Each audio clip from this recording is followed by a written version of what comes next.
big issue over the weekend in Utica was a shooting outside of a nightclub in the city. In studio right now is Lieutenant Steve Hauck. This one, there was one last week in Rome, one this week here. It seems like the shooter the alleged shooter anyway, was from out of town, right? Yeah, New York City. Mm-hmm. So what do we know as of this morning? Obviously it's ongoing investigation, so there's not a lot I can speak to as far as the case itself goes, but I think it's pretty well known. Our officers happened to be in the area when they actually heard the gunshots themselves. They stopped, and then they could see the suspect actually shooting. Wow. So they jumped out of the car and they chased one of our officers with a New York State trooper. They split up. Our officer went around the back of the building, and at that point saw the suspect continue to shoot and neutralized him by shooting him. So, yeah. And then after that, obviously now several more officers responded. We start to find gunshot victims in the parking lot in both bars. So it was quite a scene. A scene that could have gotten even out of control even more. Had those officers not been there, how much more shooting would have gone on? Do we have any idea of his intent? Not yet, but he was actively shooting. So Yeah. I think it's a fair bet to say that Just shooting more bystanders. people, right? More people would have been hit if not killed. Wow. Do we know what led up to this? Why someone wanted to pull out a gun and start shooting people? Yeah, well, obviously that's the $1,000,000 question. That's something we're going to have to work on. Our CID's been working pretty much nonstop on the case. So, you have to remember we have a suspect who's still in pretty bad shape medically. We have victims who are still in bad shape. So there's a lot that needs to be put together here to piece it together. So is it, and do you have any idea that some of the victims may have just been incidental? It's very possible. We won't know that until we're able to actually talk Right. to everybody and find out if So there's this a point, connection.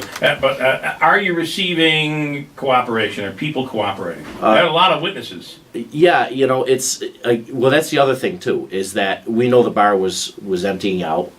It was busy that night, so there was a lot of people there. Yeah. And that's the one part. Is one, you had a lot of potential victims there, innocent bystanders, but you also had a lot of witnesses as well. So. Yeah. And after the fact, based on watching the video, you could see people kind of flee and leave. So there was people that at least were there that saw perhaps maybe even some of the incident that we haven't spoken to. We'd like them to reach out to us. Do you this bar? This was level where Yes. this happened. Mm-hmm. This can be very damaging to obviously to a business. Something like this happens, it hurts their business. Is this a place that you guys have been watching for potential trouble? It doesn't seem like I hear them in the news when it comes to trouble like this. Well, here's the thing about that area. That area years ago, and I'm talking about when I first came on the job, Yeah. was a problem area. There's no doubt about it. There was a lot of incidents down there. Where is that at? Is that on Bleecker? Yeah, that's Yeah, right. right. Off Genesee Street. Right off the busy corner. First couple of blocks Yeah, there, right? Right. But that's changed over, I would say, the last 5 or 6 years. Not a dangerous part of the city. It's not, and Yeah. the owner's a responsible guy who was trying to do things the right way. That's why I haven't heard anything like this. No, it's Yeah. not. It's not a troubled area. It's not an area we consider a lot of problems. Yeah. Listen, there's a couple of bars there. So any place that has a couple of bars, you have incidents. Just Right. like you look at Varick Street, which is a safe area, and you could say, oh, there's trouble there. Well, they're bars. There's people Yeah. with alcohol. You're going to have issues. You have to fight here and there. But it is not a problem area. It's not an area you expect something like this to happen. Is that the bar that changes its name every couple of years? I remember in my early 20s, there was a bar right there on that corner that kind of became a troubled bar, and they changed their name. And then did they change the name again? Is this? I don't want to say the name because I don't want to affiliate. In the past, right. This owner bought the bar. I can't even say when, but it's been some time. Okay. And he changed the name one time. Okay. But it's been pretty upscale. I mean, it's been. Oh yeah, it's beautiful. It's a nice place. It's a beautiful bar Yeah. inside, absolutely. And I've cameras. heard nothing but really good things about it. Did they have cameras there? There is a camera system there. Okay. Okay, Andrew. Well, I was just going to say, with this owner, it used to be called O2, is what it was called.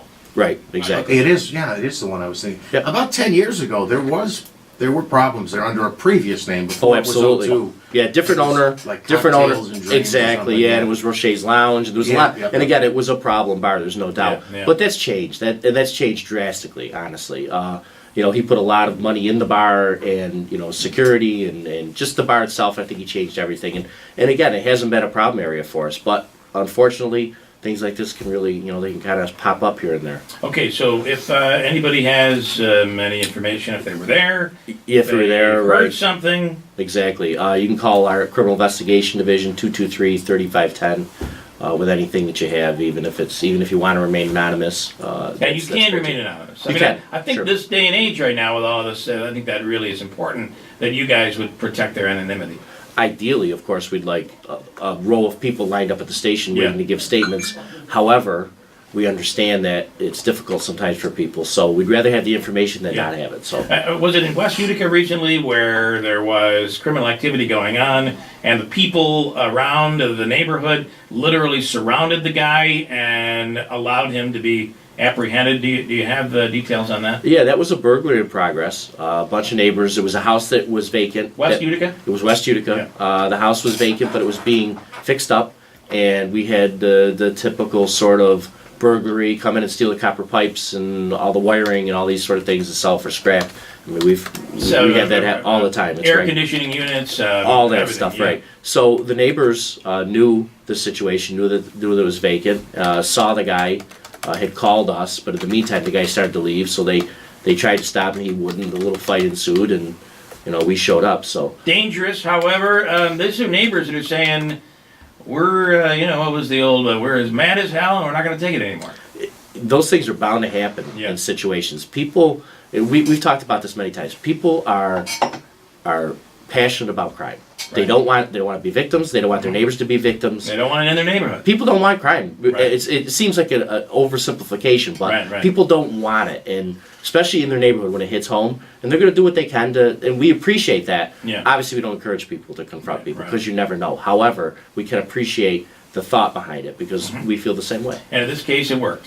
It did. It did the trick. All right, again, that phone number, if somebody has information on the shooting over the weekend, 223-3510. because it does make, nobody wants what happened over the weekend because we all go out from time to time. We're all in different places. Yeah. And you don't want to have to worry that it's going to erupt into a shooting. Yeah, and we're just as shocked by it as anybody is, that it could be as large scale as it is. And we said many times, with as many illegal guns as there is out there, the likelihood of one of our officers rolling on one of these incidents, unfortunately, is very likely. And it's extremely dangerous, and I can't stress enough the heroism this officer that he used. I've seen the video. It's unbelievable what he did, and you could see a good portion of it. Yeah. At least the beginning part of it. It really was amazing. Will that be released to the public? I'm leaning towards probably no. Okay. It's evidence in the criminal case, so unless we have to, unless there's a bit of information on there that we can't get on our own, then it probably will be saved for the courtroom. He goes, that officer goes immediately on administrative leave. Yeah, that's standard procedure. Absolutely. You were commending the officer. Would you like to say the name? It's Officer John Scaramazino.